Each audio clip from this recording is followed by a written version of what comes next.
This could end up in a third world war. This could have been a third world war. I don't think that's going to happen now. But I thought it was very respectful that the president of Russia is coming to our country as opposed to us going to his country or even a third party place. But I think we'll have constructive conversations. Then after that meeting, immediately, maybe as I'm flying out, maybe as I'm leaving the room, I'll be calling the European leaders who I get along with very well. And, I have a great relationship, I think, with all of them. And I get along with Zelensky, but, I disagree with what he's done. Very, very severely disagree. This is a war that should have never happened, wouldn't have happened. But I'll be speaking to Zelensky. The next meeting will be with Zelensky and Putin, or Zelensky and Putin and me. I'll be there if they need. But I want to have a meeting set up between the two leaders. I was a little bothered by the fact that Zelensky was saying, well, I have to get constitutional approval. I mean, he's got approval to go into war and kill everybody, but he needs approval to do a land swap because there'll be some land swapping going on. I know that through Russia and through conversations with everybody to the good, for the good of Ukraine. Good stuff, not bad stuff. Also, some bad stuff for both. So there's good and there's bad. But it's very complex because you have lines that are very uneven. And there'll be some swapping. There'll be some changes in land. And the word that they will use is, they make changes. We're going to change the lines, the battle lines. Russia's occupied a big portion of Ukraine. They've occupied some very prime territory. We're going to try and get some of that territory back for Ukraine. But they've taken some very prime territory. They've taken largely ocean. In real estate, we call it oceanfront property. That's always the most valuable property. If you're in a lake, a river, or an ocean, it's always the best property. Well, Ukraine, a lot of people don't know that Ukraine was largely 1,000 miles of ocean. That's gone.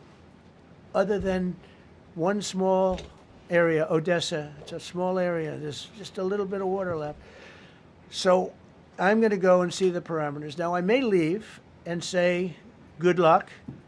And that'll be the end. I may say this is not going to be settled. I mean, there are those that believe that Putin wanted all of Ukraine. I happen to be one of them, by the way.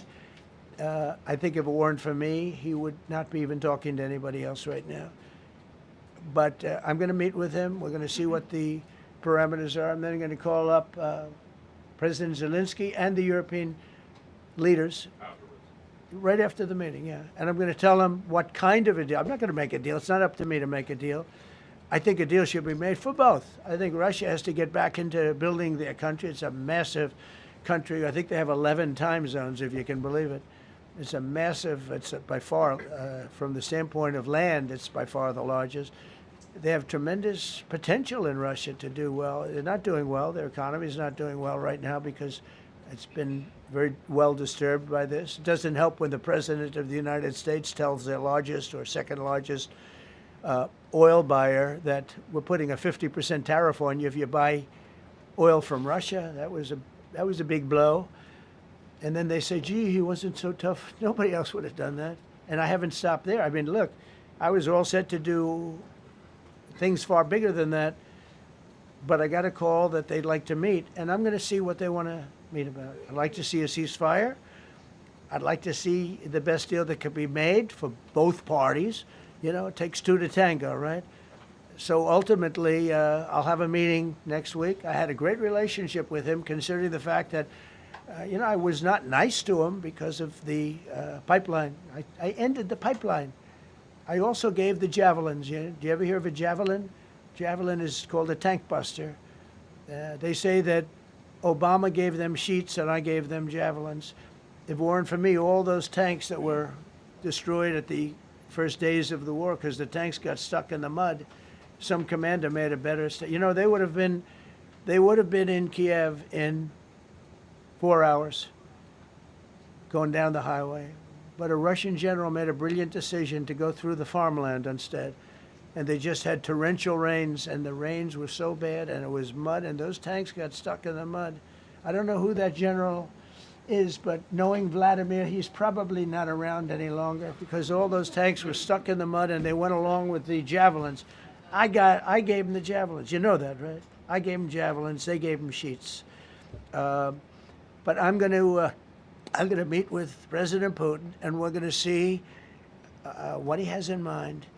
And if it's a fair deal, I'll reveal it to the European Union leaders and to the NATO leaders, and also to President Zelensky. I think out of respect, I'll call him first, and then I'll call them after. And I may say, lots of luck, keep fighting, or I may say we can make a deal. Well, we're going to have a meeting with Vladimir Putin, and at the end of that meeting, probably in the first 2 minutes, I'll know exactly whether or not a deal can be made. How will you know that? Because that's what I do. I make deals.